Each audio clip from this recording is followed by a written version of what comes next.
31 cosas escalofriantes de Salvatore Riina, el jefe de jefes de la Cosa Nostra.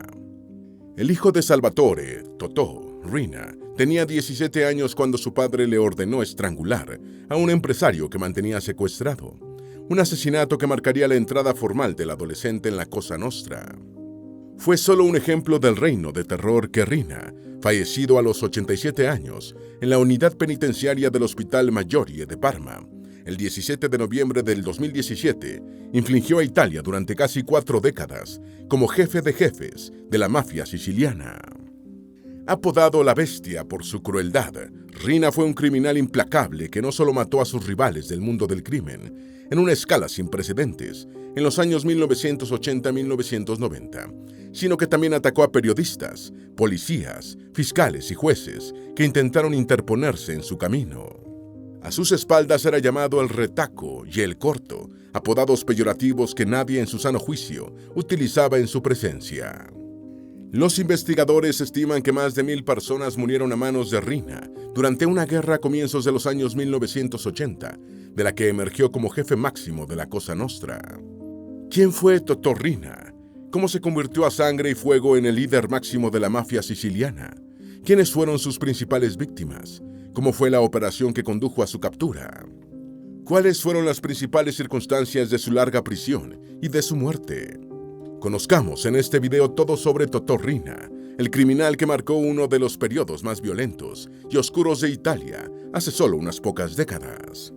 Antes de meternos a fondo, no te olvides de suscribirte a nuestro canal y activar las notificaciones para mantenerte al día con nuestras actualizaciones.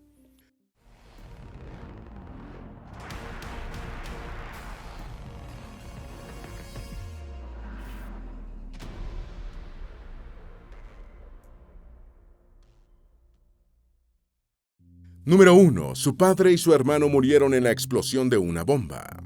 Salvatore Riina nació en Corleone, Sicilia, el 16 de noviembre de 1930 y se crió en una casa de campo asolada por la pobreza.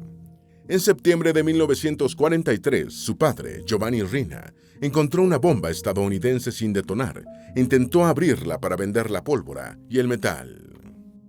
La bomba estalló muriendo el padre y Francesco, un hermano de 7 años de Salvatore, mientras que su otro hermano, Gaetano, resultó herido. Número 2. Estranguló y disolvió en ácido a un niño de 13 años. A los 19 años, Riina mató a tiros a Domenico Di Matteo durante una pelea, siendo condenado a 12 años de prisión y recuperando la libertad en 1956. Riina ha sido uno de los mafiosos más crueles y organizó múltiples golpes sangrientos utilizando sus escuadrones de la muerte. John Dickey, autor de Mafia Republic, escribió: asesinó a sus rivales, los mató a todos, cientos de ellos, literalmente los limpió étnicamente de Palermo. El primer periodista en exponer el rol de Totò y los Corleonesi en la mafia siciliana fue Mario Francese, asesinado en 1979. Si bien los demás jefes mafiosos también eran brutales, Riina estaba menos vinculado con el sector político y no tenía compromisos con el mantenimiento de la paz. Su ascenso marcó una nueva escala de violencia y ordenó el espantoso asesinato de un chico de 13 años que fue estrangulado y disuelto en ácido, para enviar un mensaje a quienes pudieran volverse contra él, incluyendo al Estado italiano. Número 3. Nunca mostró la menor compasión. Otra de sus víctimas de alto perfil fue el presidente del gobierno regional de Sicilia, Piersanti Mattarella, asesinado a tiros en su automóvil en 1980. Muchos rivales de Riina prefirieron escapar a Estados Unidos durante el reino de terror de Totò. Algunos después retornaron para intentar restablecer el dominio de la Cosa Nostra, disminuido por las acciones por parte de la ley. Que se sepa, la última vez que pudo reunirse el comité de gobierno de la mafia siciliana fue en el año de 1993. Hasta donde sabemos, lo han intentado 2 veces y todos los que intentaron asistir fueron arrestados en ambas ocasiones, dijo Dickey. Riina nunca mostró la menor compasión por sus víctimas, ni tuvo jamás un gesto de arrepentimiento. En la prisión dijo: nunca me romperán, incluso si me dan 3000 años. Número 4. Se convirtió en prófugo en 1969. Riina ingresó a la familia de Luciano Leggio y en 1958 formó parte de un grupo de pistoleros que asesinaron a Michel Navarra, el jefe de la mafia de Corleone. Lelio se convirtió en el nuevo jefe y con Rina, Bernardo Provenzano y Calogero Bagarella como principales lugartenientes, empezó a incrementar el poder de los Corleonesi. Durante los años finales de la década de 1950, Rina y sus compinches se dedicaron a perseguir y a matar a los partidarios supervivientes de Navarra, y a principios de los años 1960 se vio obligado a esconderse junto con Provenzano y Bagarella. Lelio y Rina finalmente fueron arrestados y en 1969 llegaron a juicio, pero resultaron absueltos tras intimidar a los testigos y los jurados. Poco después, Rina pasó a la clandestinidad después de que lo acusaran de otro asesinato y se mantendría prófugo durante los siguientes 23 años, hasta su captura en 1993. Número 5. Con Lelio tras las rejas, se convirtió en el jefe de los Corleonesi. En 1974, Lelio fue arrestado y encarcelado, y aunque conservó cierta influencia desde la prisión, Rina se había convertido, siendo prófugo, en el jefe efectivo de los Corleonesi. Rina estableció estrechas relaciones con la 'Ndrangheta, la temible mafia de Calabria, y cuando se casó siendo prófugo en 1974, el padrino de su boda fue Domenico Trípodo, un poderoso jefe de la organización calabresa, cuyo principal negocio era el contrabando de cigarrillos. En ese tiempo los principales rivales de Rina eran Salvatore Incerillo, Stefano Bontade y Tano Badalamenti, jefes de poderosas familias de la mafia palermitana. Número 6. Como jefe de los Corleonesi, continuó exterminando a sus rivales. Cuando Bontade e Incerillo planeaban matar a Rina, este respondió desatando la Segunda Guerra de la Mafia, que fue una espantosa carnicería. Bontade fue asesinado en abril de 1981, Incerillo en mayo, y Rina y los Corleonesi prolongaron un baño de sangre que se extendió hasta diciembre de 1984, en el que se estima que murieron 1 millar de personas. Al final de la Segunda Guerra de la Mafia, Rina se convirtió en el principal jefe de la Cosa Nostra y continuó aumentando su influencia y poder, eliminando a Giuseppe Greco, Filippo Marchese y Rosario Riccobono, aliados de los Corleonesi, que le empezaban a molestar.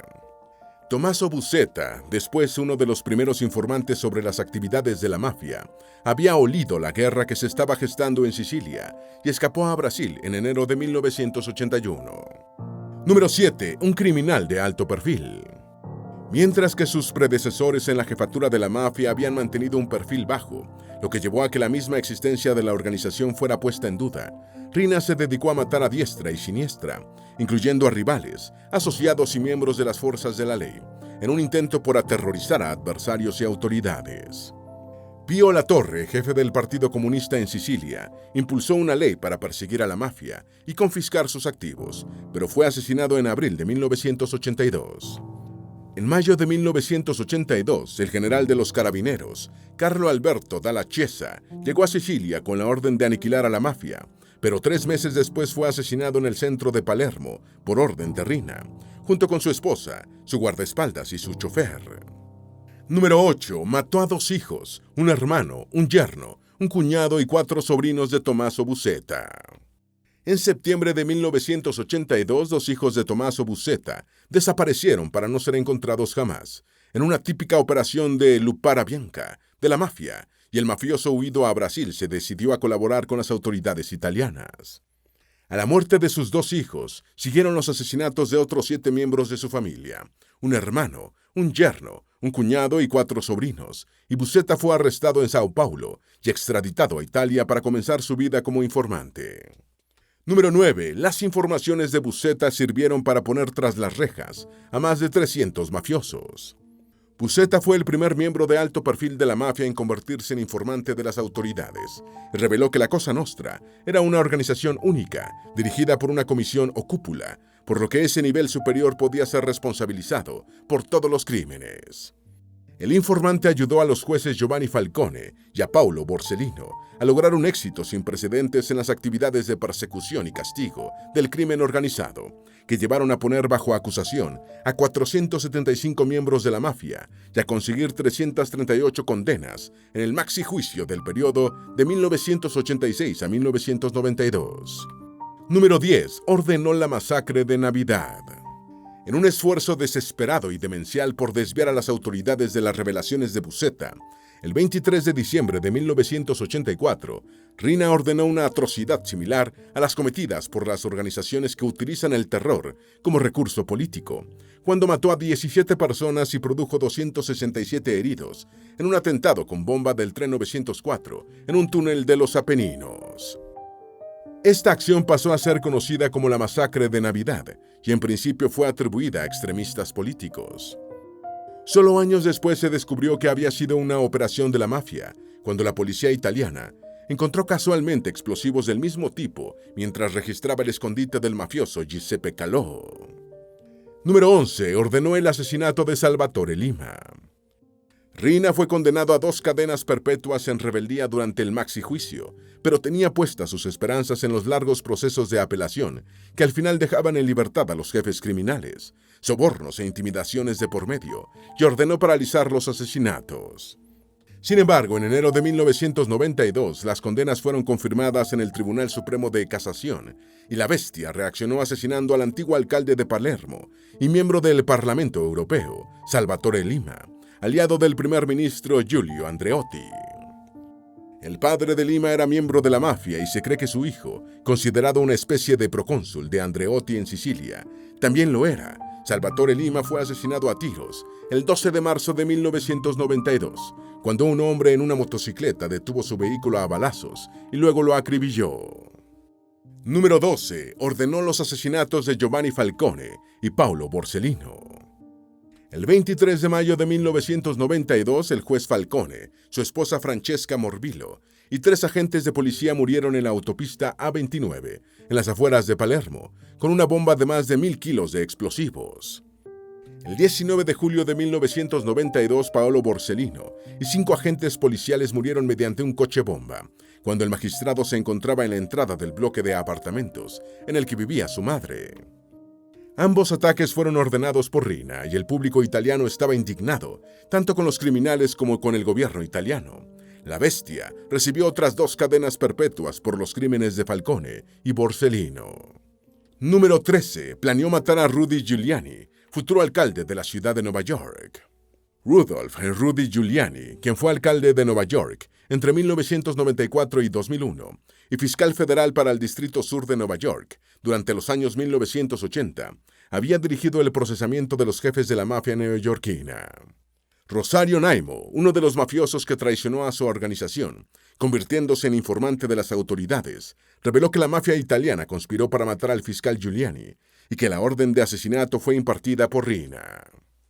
El plan fue elaborado a mediados de los años 1980, cuando Giuliani trabajaba en la fiscalía, antes de ser elegido alcalde de la ciudad de Nueva York en 1994. Número 14. Según el informante, Rina le ordenó obtener la autorización de los mafiosos de Nueva York para matar a Giuliani. En febrero de 2014, Naimo confesó a los investigadores italianos que la mafia a ambos lados del Atlántico estaba muy preocupada por los estrechos lazos que Giuliani estaba forjando con las autoridades judiciales de Italia, incluyendo a Falcone. El informante dijo que había actuado como intermediario entre la Cosa Nostra siciliana y sus asociados en Estados Unidos. Naimo, quien fue interrogado por los fiscales italianos en un lugar secreto de Palermo, reveló que a mediados de los años 80, Totò le envió un mensaje ordenándole que contactara a los Gambino, familia criminal de Nueva York, solicitándoles autorización para matar a Giuliani, quien había ganado reputación como agresivo fiscal antimafia. Número 15. El asesinato de Giuliani no fue autorizado por miedo a la terrible reacción del gobierno de Estados Unidos. Naimo dijo que el golpe para matar a Giuliani nunca se ejecutó porque los asociados neoyorquinos le advirtieron que si el fiscal era asesinado, las autoridades de Estados Unidos aniquilarían a la mafia. La confesión de Naimo pareció corroborar las afirmaciones hechas posteriormente por Giuliani de que la mafia había ofrecido una recompensa de $800,000 por su cabeza, aunque sostuvo que la amenaza a su vida se produjo después de que fue electo alcalde. En noviembre de 2013, Giuliani, nieto de inmigrantes italianos, le dijo a Oprah Winfrey, en su canal de televisión por cable, que la oferta se realizó en 1994, durante su primer año en el cargo. Número 16. Giuliani bromeó con que se había sentido devaluado. Ofrecieron $800,000 por matarme. Luego, hacia el final de mi etapa como alcalde, Un mafioso en particular al que condenamos y encarcelamos, con una sentencia de 100 años, firmó un contrato para matarme por $400,000, dijo Giuliani. El exalcalde, quien en 2001 fue nombrado Persona del Año por la revista Time, por el liderazgo demostrado después de la tragedia del septiembre de 2001, bromeó: me sentí un poco mal por haber perdido valor. Empecé en 800,000 y bajé a 400,000. Y agregó: no creo que nadie haya procesado a más miembros de la mafia que yo. Ciertamente nadie los envió a prisión por tantos periodos de tiempo como yo lo hice. Número 17. El día que lo capturaron. Rina Salvatore, usted está siendo detenido por los carabineros, le dijo a Totò, el jefe del comando encapuchado que interceptó el automóvil, en cuyo asiento trasero iba un pasajero gordo y bajo. Se equivoca, soy un contador que va hacia su trabajo, respondió el hombre que vestía un traje común de tono marrón, ya algo raído y camisa blanca a cuadros. Para demostrar que era quien decía ser, Rina le tendió al oficial secreto una identificación con un nombre que nunca trascendió. Eran las 9 de la mañana del 15 de enero de 1993, cuando el comando dirigido por el capitán Sergio De Caprio, cuyo nombre se mantuvo en reserva durante mucho tiempo y conocido solamente como Capitán Último, arrestó al jefe de jefes en una calle de Palermo. Número 18. Rina estuvo prófugo por casi 25 años. Rina Salvatore, baje, insistió el oficial después de echarle una ojeada superficial al documento de identidad, mientras el conductor, Salvatore Biondano, permanecía inmóvil y en silencio, con las manos sobre el volante. El hombre bajó y fue esposado de inmediato con las manos por delante por otro carabinero, que también tenía la cara oculta por una capucha.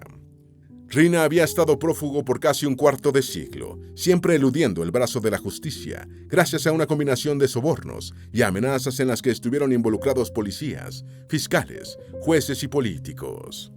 Esposado, Totò Riina hizo un gesto de resignación y después vio con atención al capitán Último. Ese día vi en sus ojos miedo y cobardía, diría años después el oficial de carabineros. Número 19. Los miembros del equipo utilizaban identidades falsas y no vivían con sus familias. Dentro de los carabineros había formado un equipo especial y secreto con el nombre cifrado de Crimor para cazar a Rina. Sus miembros utilizaban nombres falsos, estaban altamente capacitados en el manejo de todo tipo de armas y no vivían con sus familiares por motivos de seguridad. Sin embargo, sus principales recursos en su lucha contra la Cosa Nostra eran el espionaje electrónico y la inteligencia. Oficialmente, Crimor era una sección de la División de Operaciones Especiales de los Carabineros, pero solo un reducido grupo de personas conocía de su existencia. En enero de 1993, el equipo del Capitán Último contaba con 2 pistas que podían conducirlo al refugio de la bestia. Número 20. Un mafioso arrestado proporcionó la dirección exacta de Rina. Último y sus hombres habían localizado y puesto bajo vigilancia a un hijo de Raffaele Ganzi, jefe de un grupo criminal subordinado a Rina, y suponían que era un correo de confianza entre los 2 mafiosos. El hijo de Ganzi pudo eludir la vigilancia, pero permitió a Último conocer la calle en la que probablemente vivía Totò. Otros miembros del equipo estaban buscando a Baldassore Di Maggio, un mafioso al que se suponía escondido en el Piamonte. Crimor capturó a Di Maggio gracias a una delación, y el mafioso les dio oro puro, vía Bernini 54, las señas exactas en las que residía la bestia. Último decidió comprobar el dato de Di Maggio y montó una operación de vigilancia del chalet, en el que presuntamente vivía Rina, y de las casas adyacentes. Número 21. Las autoridades supieron que el chalet estaba relacionado con Rina, tras identificar a su mujer e hijos. Los videos no mostraron a la bestia, pero sí a una mujer y a unos jóvenes a los que Último identificó como la esposa y los hijos de Rina. Por el poco movimiento, no estaban seguros de si Totò vivía en la casa, y Último decidió que si lo veían entrando lo arrestarían dentro del chalet, y si lo veían saliendo, lo harían en la calle. El día que sería capturado, el delincuente más buscado de Italia salió de su residencia y entró a un automóvil con conductor que lo esperaba en la puerta. El auto salió de la propiedad y 2 cuadras más adelante Rina y su chofer fueron detenidos sin ofrecer resistencia. Número 22. Rina nunca creyó en la versión oficial de que no hubo delatores. La versión oficial sobre la captura de la bestia siempre ha sido que fue producto de un laborioso trabajo de inteligencia por parte del arma de carabineros. Ante las insistentes preguntas de los periodistas sobre una delación, la posición de las autoridades siempre ha sido una rotunda negativa. Al momento de enterarse de la muerte de Totò, el propio último, ya identificado como Sergio De Caprio, continuó sosteniendo que no hubo delatores, afirmando: «Ningún mafioso, ni nadie, nos dijo cuál era la casa en la que vivía Rina. Todo se llevó a cabo de manera legítima y transparente, sin ningún tipo de engaño». Rina nunca estuvo muy convencido de la versión oficial y ordenó los asesinatos de varios familiares del chofer Biondano y del mafioso Di Maggio. Número 23. Fue condenado a 26 cadenas perpetuas en aislamiento. Rina recibió un total de 26 cadenas perpetuas y fue condenado a purgar su condena en régimen de aislamiento. Fue recluido en una prisión de máxima seguridad de Parma, con contacto restringido con el mundo exterior, para evitar que continuara dirigiendo su organización desde la cárcel. Se le confiscaron $125 millones en activos, incluyendo su mansión de Corleone, convertida por la alcaldía de la ciudad en cuartel de policía en 2015. Número 24. Tras el arresto de Rina se produjo una ola de atentados. Después de la captura de Rina fueron perpetrados varios ataques de represalia contra periodistas, que se alegraron por el arresto, y como advertencia a los miembros de la mafia de lo peligroso que sería convertirse en informante de las autoridades. El 14 de mayo de 1993, el presentador de televisión Maurizio Costanzo, quien había manifestado su complacencia por el arresto de la bestia, estuvo a punto de morir en una calle de Roma, en un atentado con bomba en el que hubo 23 heridos. Número 25. 10 personas murieron en atentados en iglesias y galerías de arte. El 27 de mayo de 1993, un atentado con bomba mató a 5 personas bajo la torre del Pulci de Florencia. Los ataques a iglesias y galerías de arte dejaron 10 muertos y gran cantidad de heridos, provocando indignación entre los italianos. Algunos investigadores creen que estos ataques fueron ordenados por Leoluca Bagarella y no por Bernardo Provenzano, el presunto sucesor formal de Rina. Número 26. Versión alternativa de la captura de Rina. Después de su arresto en 1996, cuando se convirtió en informante, Giovanni Brusca, el hombre de Rina que accionó personalmente la bomba que mató al juez Giovanni Falcone, ofreció una controversial versión sobre la captura del jefe de jefes. Brusca señaló que Rina fue apresado gracias a un acuerdo entre las autoridades y la Cosa Nostra, que estaba harta de la bestia y de la dictadura de los Corleonesi. Número 27. Padeció de problemas cardíacos durante años. En marzo de 2003, Rina fue operado por problemas cardíacos y en mayo del mismo año ingresó a un hospital de Ascoli a causa de un infarto. En septiembre fue trasladado de nuevo al hospital, otra vez por problemas cardiovasculares. En 2006 fue recluido en la prisión de la Ópera de Milán y tuvo que ser llevado al Hospital São Paulo de la ciudad piamontesa debido a sus recurrentes problemas cardíacos. En mayo de 2014 fue hospitalizado de nuevo y en agosto los medios informaron que mantenía bajo amenaza a Luigi Ciotti, un sacerdote católico profundamente involucrado en la lucha contra el crimen organizado. Número 28. Murió mientras se encontraba en un coma inducido tras 2 operaciones. El 16 de noviembre del año 2017, Salvatore Rina pasó su cumpleaños número 87 en un coma inducido en la ciudad penitenciaria del Hospital Maggiore de Parma y murió al día siguiente. La causa específica de muerte no fue revelada, aunque se supone que fue debida a su deteriorada salud cardiovascular. Al momento de su muerte seguía siendo considerado el jefe de la Cosa Nostra, según dijo un funcionario de la ley y el orden. La Iglesia Católica se negó a realizar un funeral público y Rina fue enterrado en su natal Corleone de manera privada. Número 29. Simplemente acabó con todos sus rivales. Al momento de morir, Rina cumplía múltiples cadenas perpetuas por ordenar 150 asesinatos, aunque los expertos creen que la cifra real era mucho mayor. Y si alguien venció a Rina fue el legado de su víctima más famosa, el juez antimafia Giovanni Falcone, asesinado en 1992 en un atentado con un coche bomba ordenado por Totò. Así llegó a su final el hombre que había ascendido al poder a mediados de la década de 1970, cuando alcanzó el liderazgo de facto de la familia criminal Corleone. Después de la guerra de Vietnam, Sicilia se había convertido en un centro para el tráfico de drogas hacia Estados Unidos, y Totò se obsesionó con las montañas de dólares que veía fluir hacia sus rivales, palermitanos, Ese sería el comienzo de su fin. Número 30. ¿Por qué las palabras de su hijo enfurecieron a los italianos? En 2016 causó estupor en Italia una entrevista realizada por la radiotelevisión italiana a Giuseppe Salvatore Riina, hijo del mafioso Salvatore Riina, en la que declaró que había tenido una infancia feliz y se negó a admitir la existencia de la mafia. El hijo de la bestia andaba promocionando su libro, Vida de la familia Riina, y cuando se le preguntó sobre la organización que su padre dirigió, dijo: puede ser todo o puede ser nada.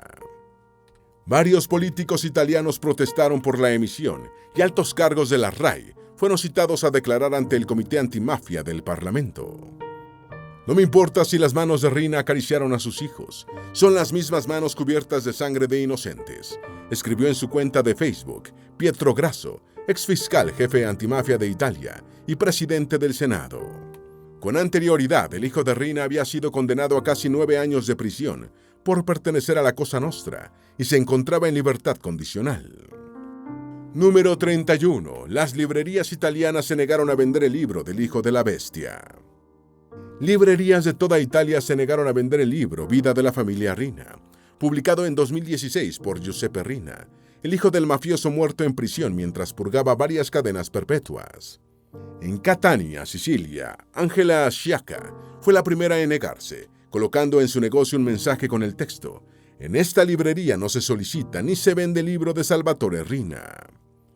La catanesa pidió a sus colegas que hicieran lo mismo, y pronto el texto apareció en librerías de Milán, Florencia, Brescia y otras ciudades italianas. Incluso, un propietario comparó el libro con Mi lucha. Otros libreros dijeron que venderían el libro para respetar la libertad de elección del público, pero sin promocionarlo en sus escaparates. Esperamos que este video te haya sido útil. Si tienes algo que agregar, por favor, compártelo con nosotros en la sección de comentarios. Dale me gusta a este video y envíale el enlace a tus familiares y a tus mejores amigos, para que también sepan más sobre las 31 cosas escalofriantes de Salvatore Riina, el jefe de jefes de la Cosa Nostra. Si eres nuevo en nuestro canal, no olvides suscribirte. No se te olvide seguirnos en todas nuestras redes sociales, que van a estar aquí abajo en la descripción. Recuerda, un pueblo que no conoce su historia está condenado a repetirla.